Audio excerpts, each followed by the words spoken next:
दरम्यान ठाकरे गटाच्या मेळाव्याला काही आजी माजी आमदार आणि खासदारांची अनुपस्थिती होती।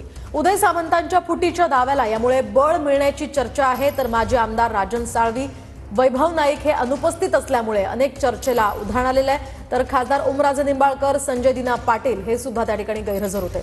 तर अनेक आमदार आणि खासदारांकडून मेळाव्याला अनुपस्थिती संदर्भात TV9 मराठीला स्पष्टीकरण देण्यात आलेले आहे।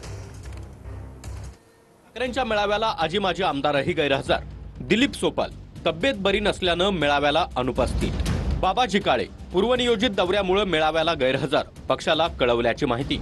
राहुल पाटील राज्यपालांचा कार्यक्रम असल्यामुळे मेळाव्याला गैरहजर। राजन साळवी नियोजित कार्यक्रमामुळे मेळाव्याला उपस्थित राहू शकले नाहीत। वैभव नाईक सिंधुदुर्गात नियोजित कार्यक्रम असल्यानं मेळाव्याला गैरहजर। ठाकरेंच्या मेळाव्याला अनुपस्थित खासदार संजय देशमुख सर्वपक्षीय खासदारांच्या अभ्यास दौऱ्यासाठी चेन्नईला। नागेश पाटील आष्टीकर हिंगोलीमध्ये असल्याची माहिती, संपर्क होऊ शकला नाही। बंडू जाधव मुंबईतील कार्यक्रमाची माहिती नव्हती, ठाकरेंना सोडणार नसल्याची प्रतिक्रिया। ओमराजे निंबाळकर लक्षद्वीपच्या दौऱ्यावर असल्यानं मेळाव्याला अनुपस्थित।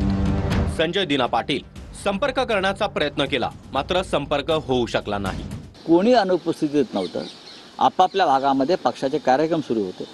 हा मेळावा विशेषतः षण्मुखानंद हॉलला जो होतो मेळावा, तो उघड्या मैदानात केला आणि अशा कार्यक्रमांना खास करून मुंबईचे शिवसैनिक आणि पदाधिकारी जास्त प्रमाणात येतात।